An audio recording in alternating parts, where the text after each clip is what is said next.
Hoje a gente vai tentar entender o que é força elétrica, mas antes a gente vai entender o que é força. Força é um agente de dinâmica responsável por alterar o estado de repouso ou movimento de um corpo. Quando se aplica uma força sobre o corpo, pode desenvolver uma aceleração, como estabelecem as leis de Newton, ou se deformar. Existem diferentes tipos de força da natureza, como gravitacional, elétrica, magnética, nuclear, forte ou fraca, atrito ou expulso. As forças são grandezas vetoriais que, portanto, precisam ser definidas de acordo com seu módulo de direção e sentido. O módulo de uma força diz respeito à sua intensidade.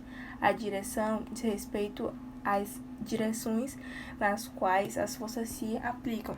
Por exemplo, vertical, horizontal. Cada direção, por sua vez, apresenta dois sentidos, positivo, negativo, esquerda e direita, para cima ou para baixo, como exemplo. Agora a gente vai entender o que é força elétrica. A força elétrica é a interação de atração ou repulsão gerada entre duas cargas devido à existência de um campo elétrico ao redor delas. A capacidade de uma carga criar força elétrica foi descoberta e estudada pelo físico francês Charles Auguste de Coulomb, no final do século XIX. Por volta de 1780, Coulomb criou a balança de torção e com isso, um instrumento que demonstrou experimentalmente o que é a intensidade da força elétrica é diretamente proporcional ao valor de cargas elétricas que interagem e são inversamente proporcional ao quadrado da distância que as separa. Aqui temos a imagem do físico, o que transmite a força elétrica. Se os sinais dessas cargas forem iguais, elas se repelem. Se forem diferentes, elas se atraem. A força elétrica é originada pela interação de uma carga elétrica com o campo elétrico produzido, por exemplo, por uma outra carga elétrica, que podem ter sinal positivo ou negativo. Quando surge uma força elétrica, quando ela é atrativa ou repulsiva.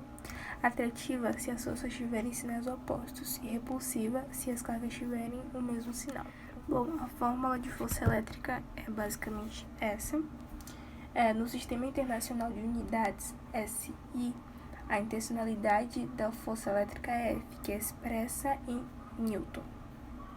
Os termos Q1 e Q2 da fórmula correspondem aos valores absolutos de carga elétrica, cuja unidade SI é de Coulomb, e a distância que separa as duas cargas CR, representada em metros. A constante de proporcionalidade K depende do meio que as cargas estão inseridas. Bom, aqui tem um exemplo. Vocês podem pegar esse exemplo em qualquer site para executar na prática, que é esse exercício, que vocês pausam o vídeo e verem qual é o resultado, que a resposta certa é a letra D. Tem outro, que esse é um pouco mais fácil, mais ou menos, mas com a forma fica um pouco mais fácil também, que a resposta é A. Vocês pausam o vídeo para ver. E aqui também são 3 alternativas com resposta sobre a lei de Coulomb, que é a C, e acabou.